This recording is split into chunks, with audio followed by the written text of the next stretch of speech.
Como os irmãos já conhecem, nós estamos no 36º Simpósio da Luz Divina, e o tema escolhido foi Kardec, Trabalho, Solidariedade e Tolerância. E escolhi o tema Kardec e o aprendizado, já que todos somos aprendizes, estando encarnados ou desencarnados. Em 18 de abril de 1857, nasceu Allan Kardec, com o lançamento do Livro dos Espíritos. Isso porque ela adotou um nome druida, né?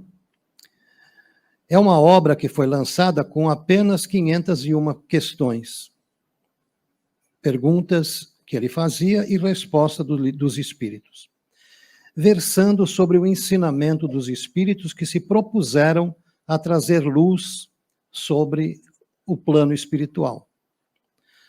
Até então prevalecia o conhecimento puramente materialista e as crenças que nos eram impostas, nos dando uma ideia ilusória da vida, após a saída do corpo. O medo da morte imperava e ainda impera em nossas mentes, quando desconhecemos o porquê e para que estamos aqui. A leitura simples e aprofundada das questões ali contidas vai desconstruindo e mesmo removendo cristalizações que foram se formando em nossas mentes. Menos de 9 meses depois, Kardec sente a necessidade de pôr à prova essa obra, o Livro dos Espíritos.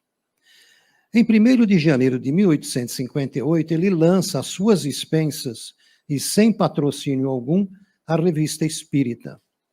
Por um período de 11 anos seguintes, ininterruptos, um número era disponibilizado para o público leitor. A revista mostra a parte prática do ensino dos espíritos. Mergulhar no conhecimento ali contido é de fundamental importância para o nosso próprio esclarecimento.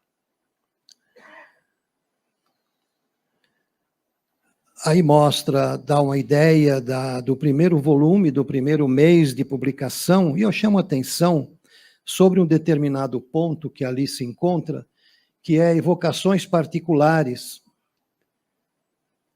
onde uma mãe perde a sua filha e fica pesarosa querendo saber notícias dela. Ela encontra uma médium que se propõe a fazer o intercâmbio. Só que a médium não sente segurança e convida Kardec para participar. E a filha dá a sua notícia.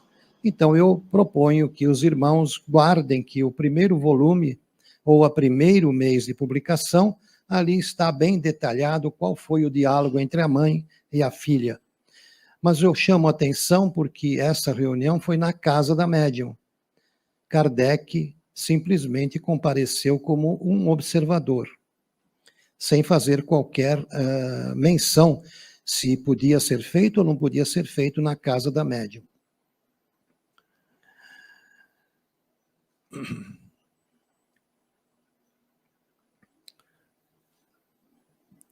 Na introdução dessa revista, nós temos alguns princípios que são importantes que observemos. Esses princípios procuram reduzir a nossa capacidade de julgamento e talvez até de preconceito. E aqui coloco o pensamento de um eminente fisiologista francês que viveu na mesma época de Kardec, que é o senhor Claude Bernard. Ele diz lá pelas tantas: é o que nós pensamos que sabemos que nos impede de aprender. E uma outra expressão dele é: quem não sabe o que procura, não entende o que acha. Ou, quem não sabe o que procura, não sabe interpretar o que acha. E ele usava isso muito na sua pesquisa. Este senhor, ele ficou tão famoso que hoje existe uma universidade com o nome dele na cidade de Lyon, onde nasceu Kardec. Quais são os princípios? Foi escolhido como tema para o nosso trabalho solidariedade e tolerância. Como é que Kardec entendia essas expressões? Para Kardec, as definições e as expressões eram muito importantes. Então, ele nos diz lá, trabalho. A história da doutrina espírita é a história da essência humana. Teremos que estudá-la em todas as fontes. E aqui eu faço uma observação, que se nós procurarmos em Kardec, essa palavrinha todas está constantemente nas suas respostas, nas suas indagações e no seu trabalho. O que ele entendia por tolerância? Procurar as relações que possam existir entre as manifestações e todas as crenças, é buscar a verdade. E solidariedade, o que significava para ele? Os espíritos superiores têm sempre por objetivo despertar nos homens o amor do bem, através dos preceitos evangélicos. Vejam a importância do verbo despertar nos homens o amor pelo bem.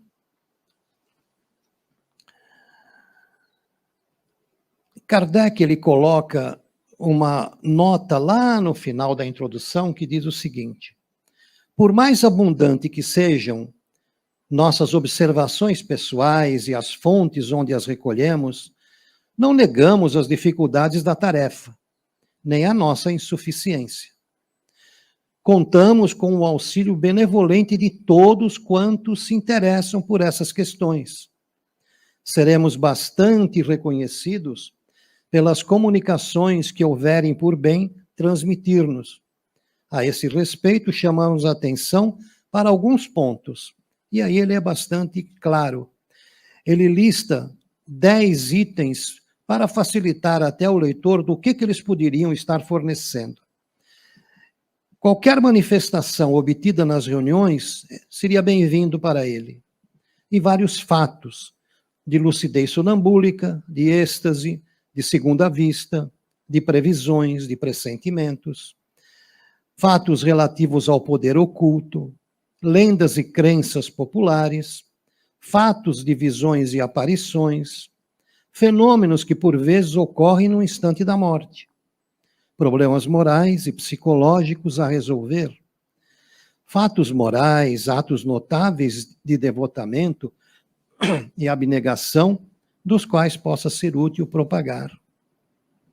Indicações de obras antigas ou modernas. Do mesmo modo, no que diz respeito à opinião emitida sobre a existência dos espíritos. Um jornal, o Courrier de Paris, no dia 11 de julho de 57, vejam a data da publicação da obra, foi em abril, quer dizer, no mês de junho, alguém já teria lido e publicou uma nota no jornal. Essa nota diz o seguinte do senhor Chalá. Citaremos apenas alguns trechos. O Livro dos Espíritos do senhor Allan Kardec é uma página nova do grande Livro do Infinito e faz 2 recomendações. A todos os deserdados da terra, a todos os que caminham e caem, regando com suas lágrimas o pó da estrada, diremos, lede o Livro dos Espíritos. Isso vos tornará mais fortes. Também aos felizes, aos que pelos caminhos só encontram os aplausos da multidão ou os sorrisos da fortuna, diremos, estudai-o, ele vos tornará melhores.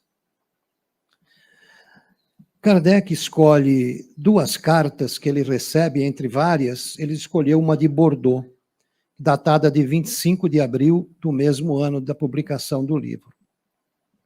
E é escrita por um capitão reformado, que é um capitão aposentado. Ele diz o seguinte: assemelho-me a um homem que saiu da obscuridade. Parece que uma porta fechada até hoje acaba de ser subitamente aberta. Minhas ideias se ampliaram em algumas horas.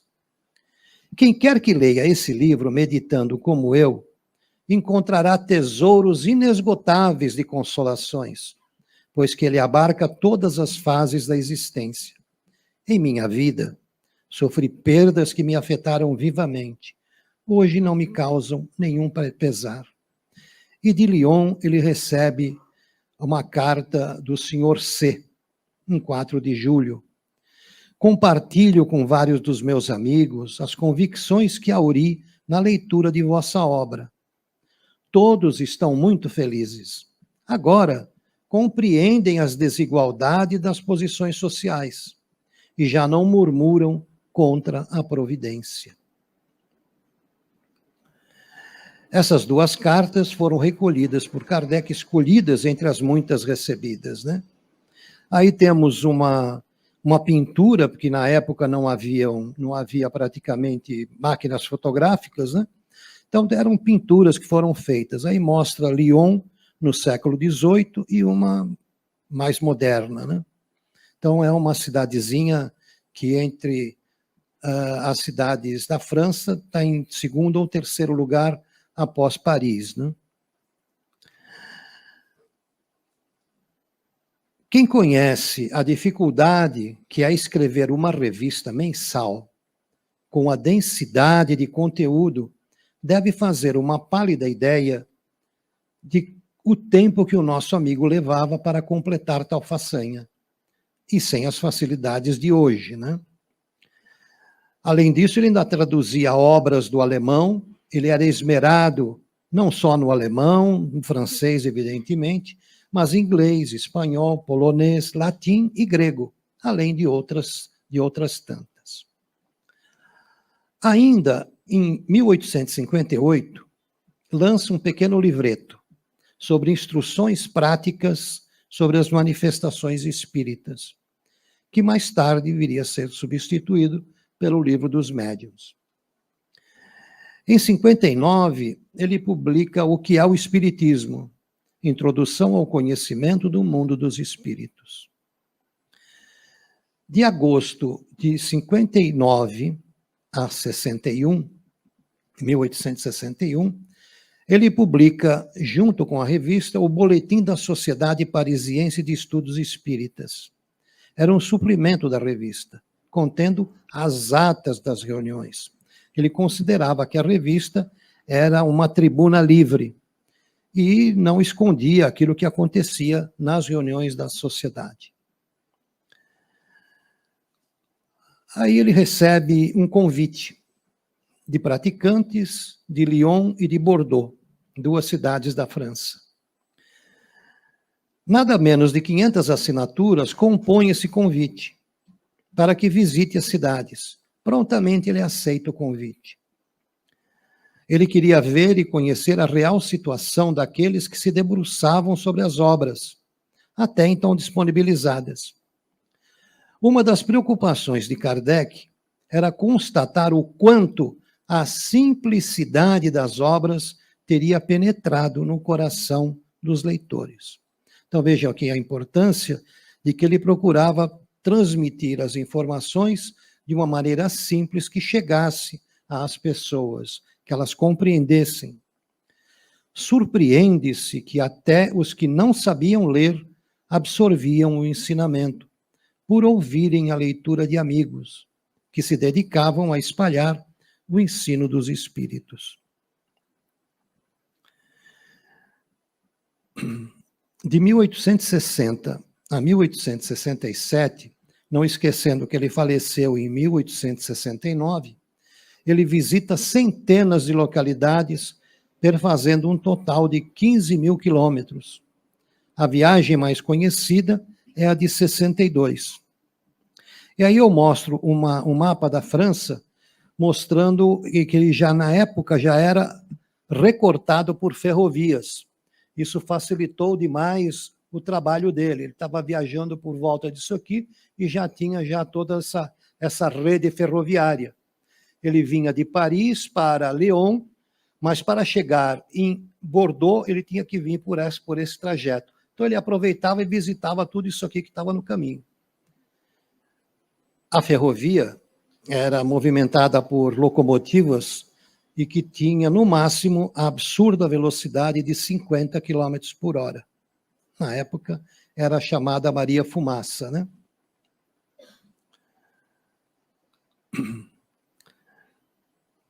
Nossa, vamos deixar ele falar um pouco, né? Mas antes disso, ele faz, em março de 60, ele lança a segunda edição do Livro dos Espíritos, agora com 1019 questões. A primeira era com 501 questões. Em janeiro de 61, ele publica a primeira edição do Livro dos Médiuns. Né? E aqui mostra quais foram as viagens dele. Ele começa primeiro de Paris até Lyon, ele visita essas cidades, depois ele vai até Bordeaux e faz esse complemento na volta. E tem uma cidadezinha aqui chamada Saint-Jean-d'Angély, guardem esse nome, que daqui a pouco falaremos um pouco a respeito dela.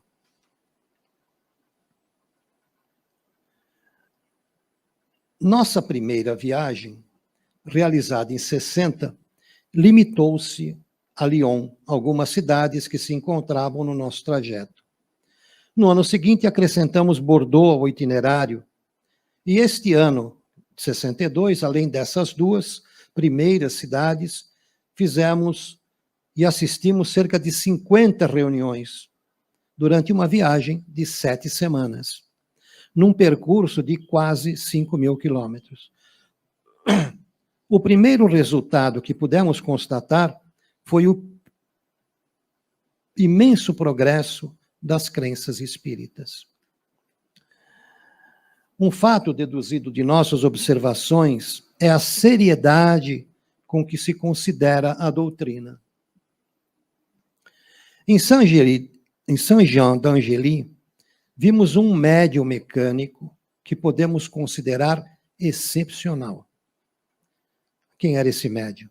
Trata-se de uma dama que escreve longas e belas comunicações enquanto lê o seu jornal ou toma parte da conversa sem sequer olhar para a própria mão. Como é que esta dama seria hoje vista no nosso meio espírita? Para Kardec, ele considerou que os escritos que ela trazia eram excepcionais.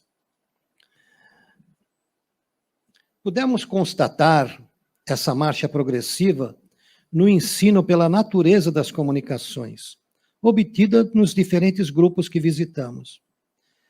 Ela depende da natureza das ideias apresentadas. Isso depende muito do médium, porém não exclusivamente. Não basta ter um bom instrumento, é necessário dispor de um bom músico para dele tirar bons sons. E ainda mais, é preciso que o executante disponha de uma audiência capaz de compreendê-la e de apreciá-la. Quem se daria ao trabalho de executar diante de surdos? E nessa frase nós podemos verificar como é que era o espírito de Kardec. Muitos acham que ele era sisudo, sério, bronqueador. Muito pelo contrário, ele era de bom senso e tinha uma alegria a toda prova. Atinge maior desenvolvimento naqueles onde reina com mais viva fé os sentimentos mais puros, o mais absoluto desinteresse moral. E aí ele sempre nos mostra o que significa desinteresse moral. Abnegação e humildade. Muito possivelmente a gente pararia por aqui, mas para Kardec não para. Sempre tem uma vírgula e algo mais. Olha o que ele diz.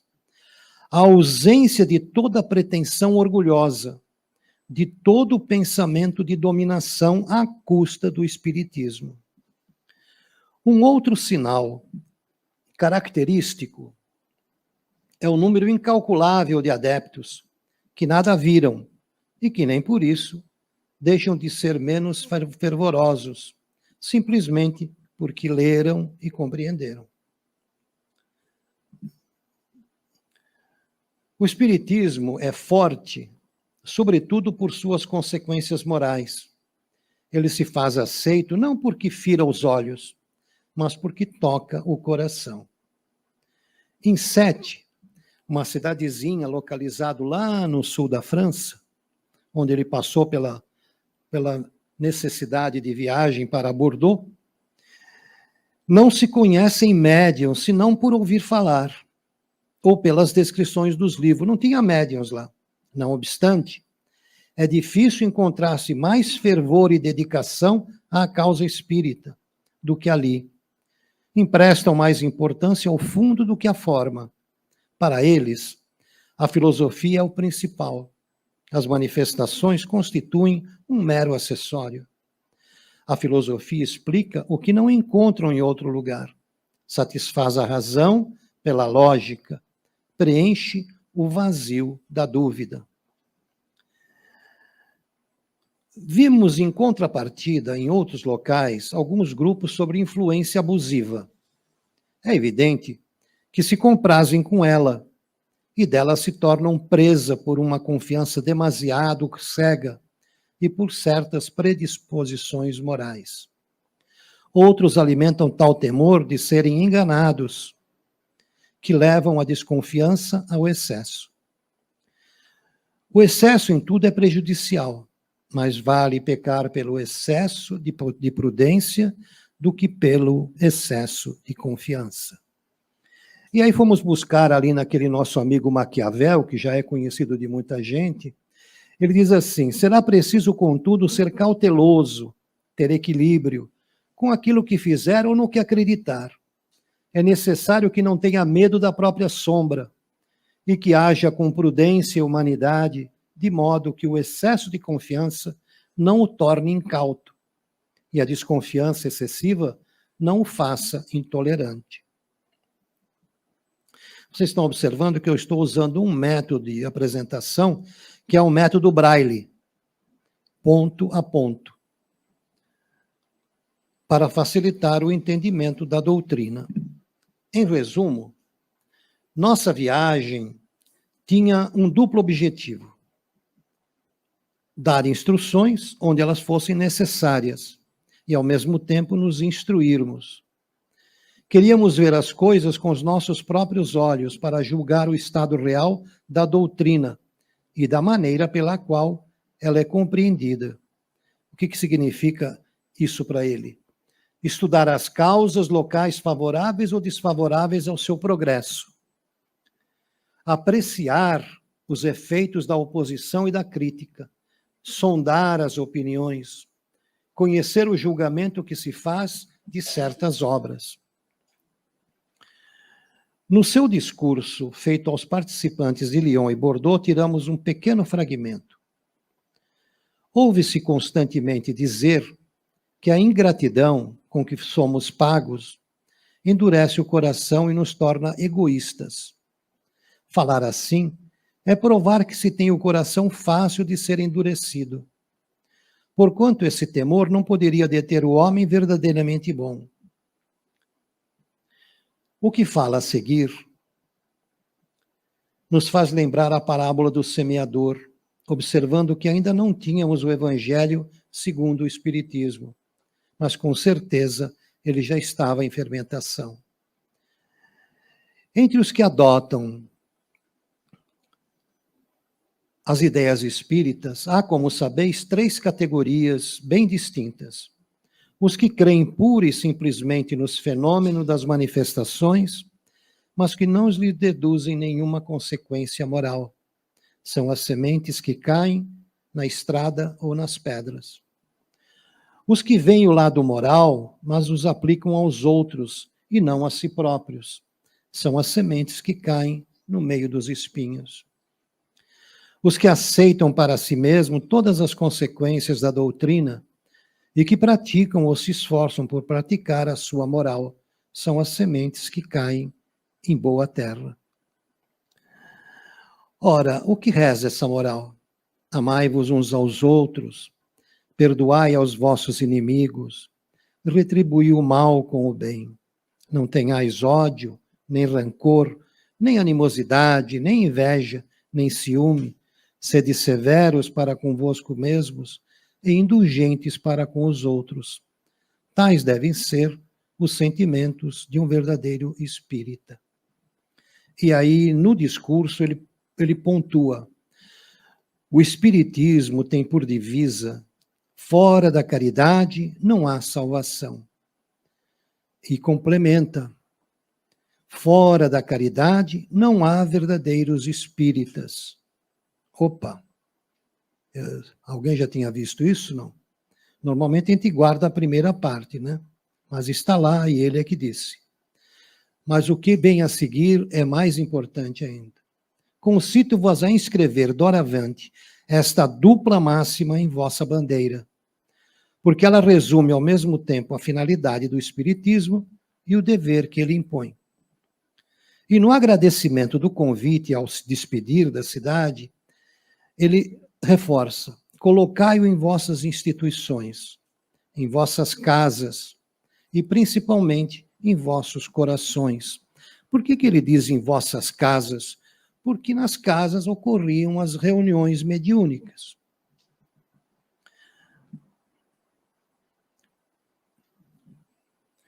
E aqui tem uma frase de uma médium umbandista que diz o seguinte: a vaidade de um médium é a pá com que cava a própria sepultura.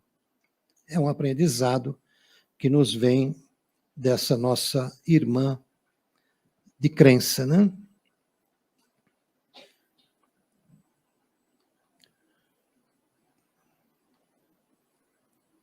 A caridade, ela pode ser por pensamento, por palavras ou por ação. Por pensamento, e a caridade não é só esmola, né? Que normalmente a gente guarda a caridade como sendo esmola.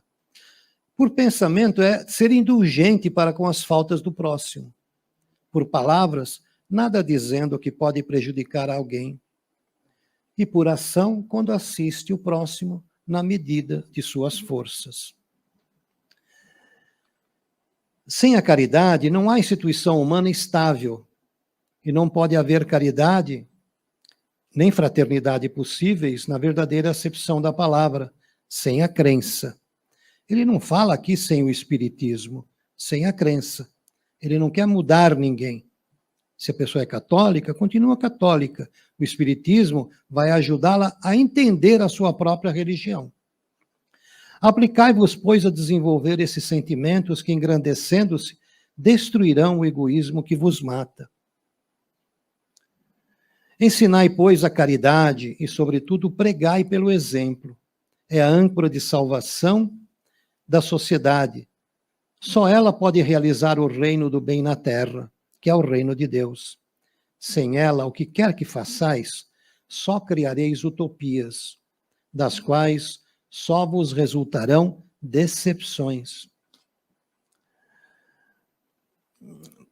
Pretender que todos devessem tornar-se perfeitos seria desconhecer a natureza da humanidade. E para concluir esse pequeno resumo, e tudo quanto ele falou da sua pessoa e do espiritismo, e aqui eu trago apenas fragmentos, porque o discurso dele era discurso para além de hora. O discurso que ele fez lá em Bordeaux e em Lyon, por baixo, se não levou 2 ou 3 horas, e falando pessoalmente dele. Depois ele vai falar sobre o espiritismo.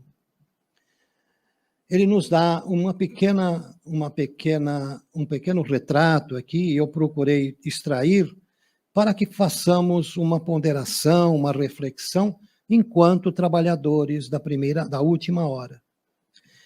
Se entre vós houver dissidências, causas de antagonismo, se os grupos que devem todos marchar para um objetivo comum estiverem divididos, eu o lamento. Sem me preocupar com as causas, sem examinar quem cometeu os primeiros erros, e me coloco, sem vacilar, do lado daquele que tiver mais caridade, isto é, mais abnegação e verdadeira humildade. Pois aquele a quem falta caridade está sempre em erro, ainda que coberto de algum tipo de razão. Como bem o sabeis, reconhece-se a árvore pelos seus frutos. coloco em primeira instância o consolo, que é preciso oferecer aos que sofrem, erguer a coragem dos caídos, arrancar um homem de suas paixões, do desespero, do suicídio, detê-lo talvez no limiar do crime. Não vale mais isso do que os lambris doirados? Quando um irmão entra por qualquer porta, que ele seja acolhido, com compaixão e misericórdia. Quando ele sair, que ele leve em seu coração a certeza de ter sido consolado. Sem isto, estamos traindo o Cristo.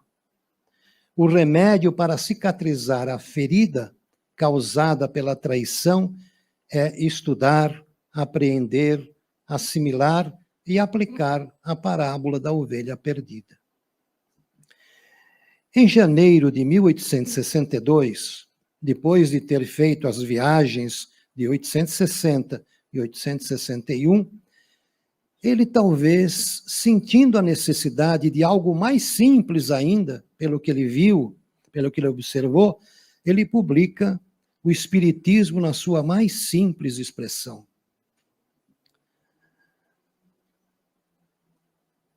É uma exposição sumária do ensinamento dos espíritos e de suas manifestações.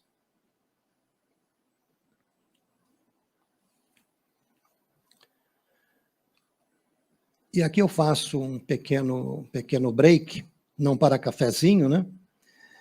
Mas para evitar que alguns ainda já estejam dormindo. Existe uma dúvida. Aquilo que nós vemos do Kardec é uma pintura ou é uma fotografia? Tem dúvida, né? Muitos acham que é uma pintura, e pode ser verdadeiramente uma pintura. Por quê? Porque para se fazer uma pintura, a pessoa tem que ficar parada. Nós não temos nada dele rindo. Tudo sério. Por isso que todo mundo acha que ele era um camarada sisudo, né? Mas em 1860, lá em Lyon, já tinha o chamado lambe-lambe. Quem é esse personagem? Era o fotógrafo que ficava nas praças tirando a fotografia, porque não existia máquinas fotográficas. Se vocês forem nas casas da vovó, do papai, peguem lá os álbuns de fotografia, vocês vão ver uma porção de fotos. A maioria sem rir, porque a pessoa tinha que ficar parada, não podia se movimentar, porque senão queimava a chapa. E por que o lambe-lambe? Porque o nosso amigo fotógrafo, ele tinha que lamber a chapa para ver que lado que estava a emulsão para poder tirar a fotografia. Espiritismo é cultura, né? E aí temos o Kardec, olha aí, ó. Kardec sisudo, mas nada melhor do que um Photoshop de hoje para botar um sorriso nele, né? Fica um pouco mais agradável, né? Quem acha que esse personagem é o Kardec? Todos acham, né? Todos ficaram quietos, todo mundo está achando. Não é o Kardec. Mas vários livros do Espiritismo e de várias revistas aparece esse personagem como sendo ele tendo 25 anos. Observe ele novo ali, ó, com bigode. Vejam o tipo da sobrancelha. Vejam o olhar dele. Ele usava bigode. As bochechas dele são todas diferentes. Por que será que... Então, alguém falou, mostrou uma fotografia, o Kardec novinho aqui, e fica... A fake news não é atual, a fake news já existia na época, né? Então, isso aí era apenas para a gente dar aquela relaxada, né? Mas quem é o Kardec? Quem é esse personagem?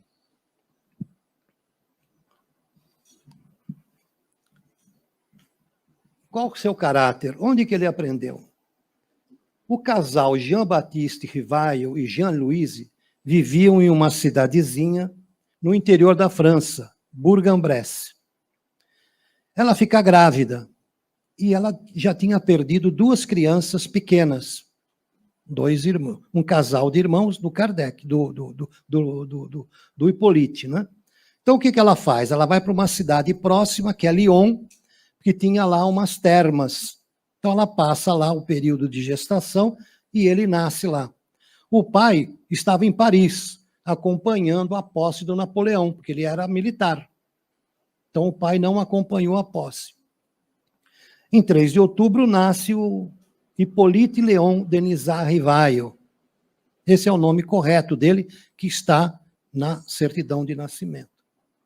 Consta que o casal teve mais uma menina, além do Hippolyte, mas não há informação se ela permaneceu viva durante muito tempo. A infância do Hippolyte, lá do Rivail, se dá em Bourg-en-Bresse, não em Lyon. Então, ele não é de Lyon, ele nasceu em Lyon, mas ele não morou ali. E estudou ali também. Depois ele vai para Yverdon, né, onde tinha uma escola famosa ali na Suíça. Aqui dá uma ideia da árvore genealógica, né, onde tem aqui o Rivail, os pais dele, os avós. Esse avô dele, inclusive, foi guilhotinado, porque na época da guerra do Napoleão, ele acho que pertencia lá a alguma outra facção e foi guilhotinado. Aqui temos os bisavós e os tataravós, né? Então dá uma ideia grosseira aí. Alguns fatos, inclusive, ficam obscuros de se procurar, né? Aí dá uma ideia de onde fica Bourg-en-Bresse, né? Lyon, Bourg-en-Bresse muito próximo, e depois Yverdon lá. Aqui está o castelo onde ele estudou, aqui está o nosso amigo Pestalozzi, e aqui uma ideia da cidade de Bourg-en-Bresse. Não era uma cidadezinha tão pequena desse jeito, né?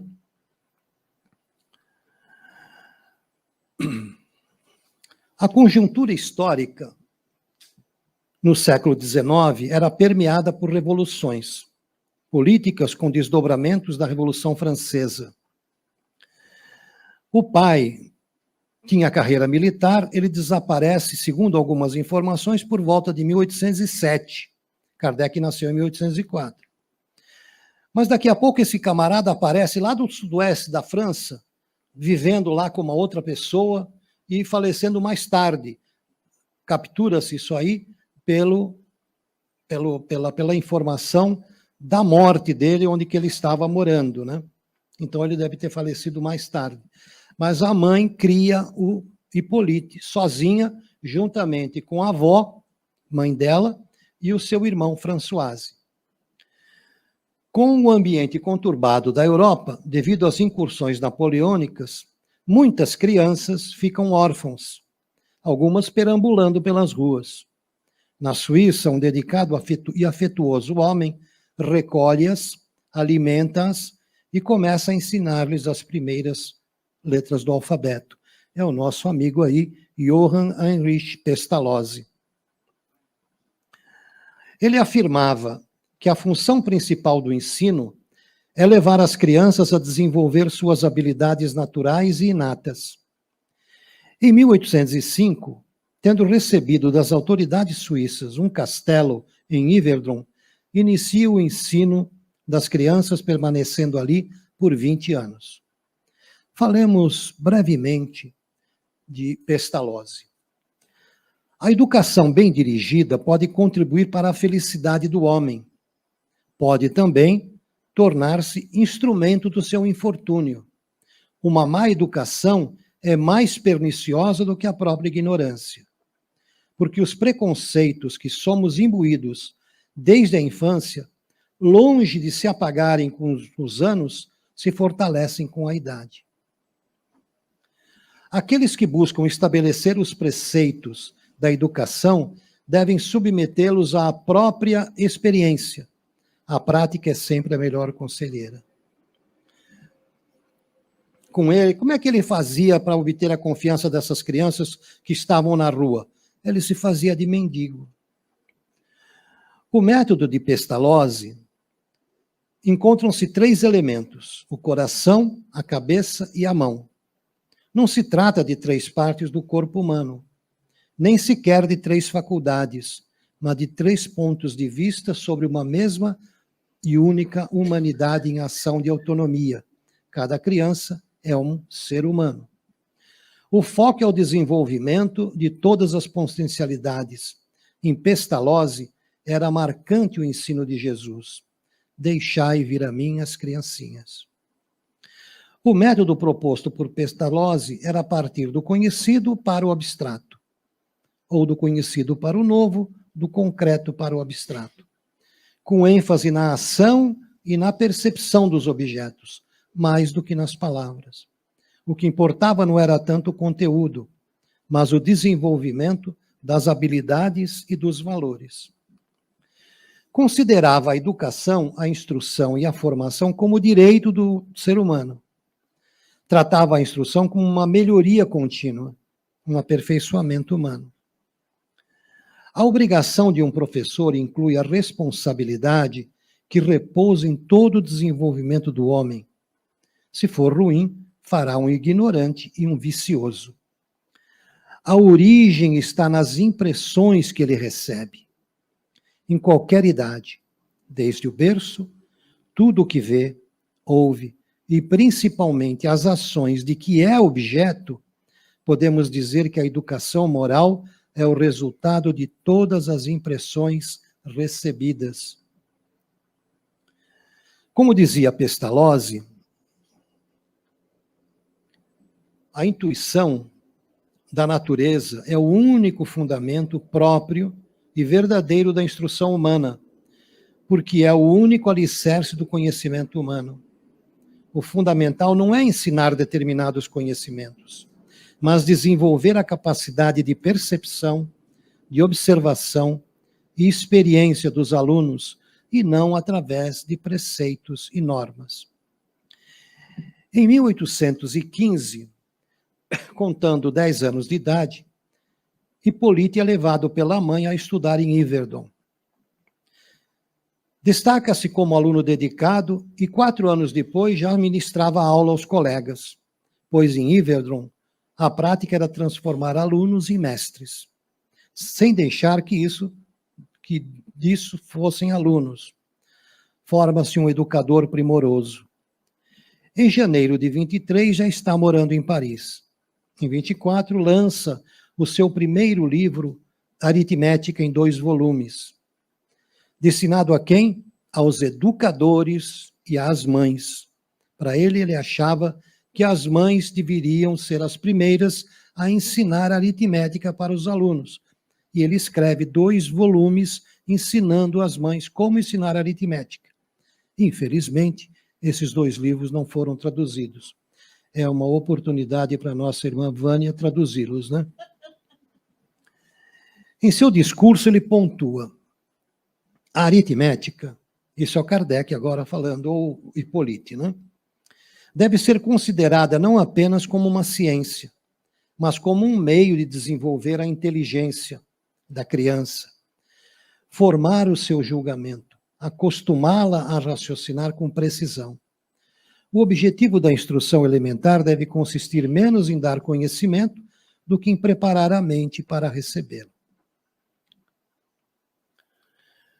O professor Rivaio introduziu o método pestalozziano no ensino da França, tendo fundado e dirigido o Instituto Rivaio, Escola de Ensino Fundamental. Nesse meio tempo, casou-se com Amélie Gabrielle Boudet, professora e poetisa, isso em 32. Homem culto, estudioso das ciências e, ao mesmo tempo, simples de grande afetividade, tornou-se tradutor de livros, foi magnetizador, era apreciador das artes e, naturalmente, escritor pedagógico. Tudo isso teve como consequência a participação e diplomação em 12 academias literárias e científicas. No total, escreveu 22 livros, vários deles premiados pelo governo francês. 22 livros como Hippolyte. O homem Rivaio e a sociedade francesa. Há registros informando que nos salões da nobreza francesa, quando acirrada discussão acontecia sobre determinado assunto, essa discussão era encerrada procurando-se ouvir a opinião sensata do professor Rivaio. No livro Proposta para a Melhoria da Instrução Pública, ele revoluciona as ideias educacionais da época propondo a criação e formação de professores, escola para mulheres e implantação de uma proposta pedagógica de educação moral. Encontramos o seguinte trecho dele: a educação é a arte de formar homens, a arte de fazer eclodir neles os germes da virtude e abafar as do vício, de desenvolver a inteligência, de dar instruções próprias às suas necessidades. Não se pode esperar obter um bom sistema de educação e, por conseguinte, uma boa educação moral, se não se tiver uma massa de educadores que compreendam verdadeiramente o objetivo de sua missão e que tenham as qualidades necessárias para cumpri-la. Em resumo, a educação é o resultado do conjunto de hábitos adquiridos. Esses hábitos são eles próprios o resultado de todas as impressões que os provocaram.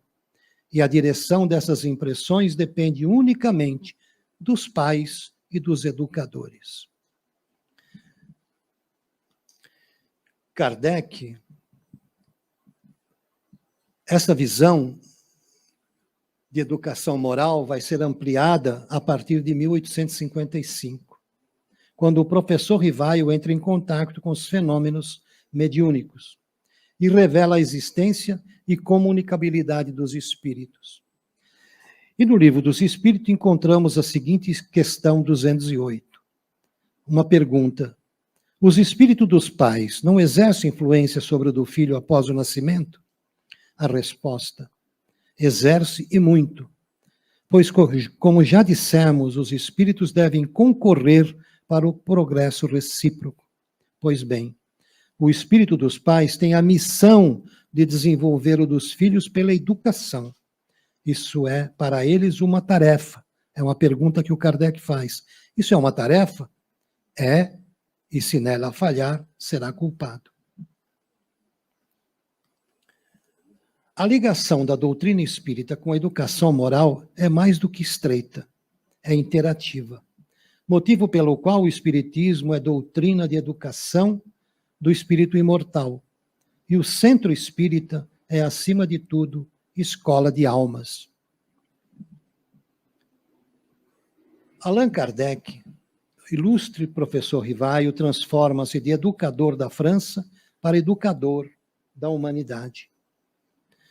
Quando os pais e os professores compreenderem a sua sagrada missão educadora e a imortalidade da alma e a reencarnação nortearem tanto a filosofia da educação quanto a pedagogia, então o atual sistema de ensino passará por uma grande renovação. A família será revitalizada e conseguiremos implantar a educação moral na sociedade. Vou deixar aos prezados colegas que virão depois de mim. Aliás, antes disso, tem uma mensagem falando a respeito sobre Emmanuel, em Vinha de Luz 59, Política Divina. É uma mensagem muito interessante que recomendo a leitura.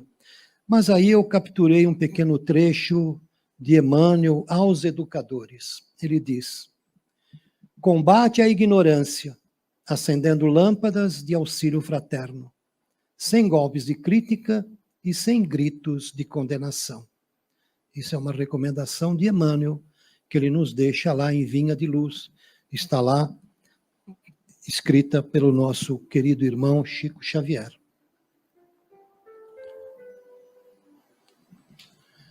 Então, como eu dizia, deixar aos nossos irmãos que virão ao longo deste mês, para falarem um pouco mais sobre as demais obras que Kardec nos deixou. Elas são 32 obras agora como Kardec na área espírita, né? E não sabemos quantas virão, porque obras póstumas, se vocês leem, está no plural. Então, tudo aquilo que for conseguido aí dos manuscritos que estão achando lá, que ele deixou lá nas gavetas, poderão se transformar em outros livros, né? E para ir finalizando, eu deixo lembrando do que nós falamos até agora de Pestalozzi e do próprio Kardec, os hábitos são o resultado de todas as impressões que os provocaram. E eu deixo uma pergunta: que impressões você está deixando tatuarem na sua alma?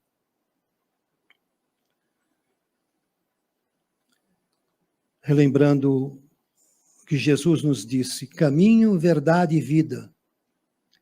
Caminho, quem você está seguindo? Verdade, quem você está ouvindo? E vida, como você está vivendo?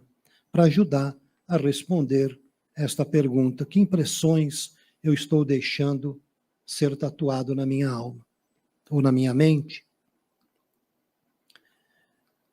E aí, para encerrar, observando o estado atual da humanidade no geral e no particular da educação em todos os estágios e ambientes, o que seria que Kardec nos diria além do que já nos trouxe até agora? Eu arrisco uma resposta e, para tanto, eu convido os irmãos a elevarem os seus pensamentos, a se conectarem com os seus mentores individuais, com seu anjo guardião, e vamos ver o que Kardec nos responderia. Ele falaria assim: vamos orar. Deus, nosso Pai, que sois todo poder e bondade, dai a força àqueles que passam pelo aprendizado, dai a luz aos que procuram a verdade, ponde no coração dos educadores a compaixão e a caridade. Muito obrigado, paz a todos e tenham todos uma boa Páscoa.